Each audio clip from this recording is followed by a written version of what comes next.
Probably the best known builder, particularly of great buildings in the city.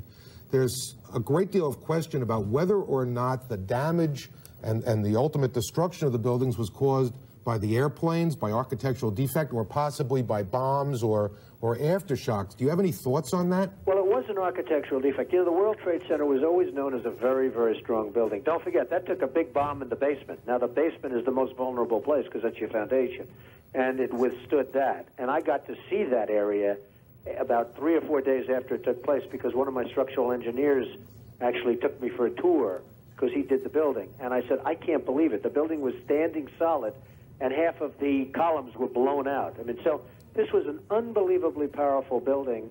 If you know anything about structure, it was one of the first buildings that was built from the outside. The steel, the reason the World Trade Center had such narrow windows is that in between all the windows, you had the steel on the outside. So you had the steel on the outside of the building.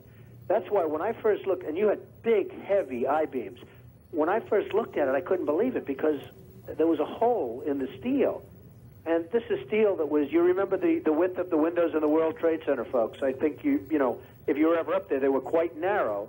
And in between was this heavy steel. I said, how could a plane, even a 767 or 747 or whatever it might have been, how could it possibly go through the steel? I happen to think that they had not only a plane, but they had bombs that exploded almost simultaneously, because I just can't imagine anything being able to go through that wall. Most buildings are built with the steel is on the inside around the elevator shaft. This one was built from the outside, which is the strongest structure you can have, and it was almost just like a can of soup. You know, Donald, we were looking at pictures all morning long of that plane coming into building number 2, and when you see that approach the far side, and then all of a sudden, within a matter of a millisecond, the explosion pops out the other side. Right. I just think that it was a plane with more than just fuel. I think, obviously, they were very big planes. They were going very rapidly because I was also watching where the plane seemed to be not only going fast, it seemed to be coming down into the building. So it was getting the speed from going downhill, so to speak. It just seemed to me that to do that kind of destruction is even more than a big plane, because you're talking about taking out steel, the heaviest caliber steel that was used on a building. I mean, these buildings were rock solid. And, you know, it's just an amazing thing.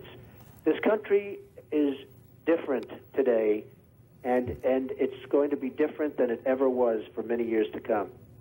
Very profound statement and very true.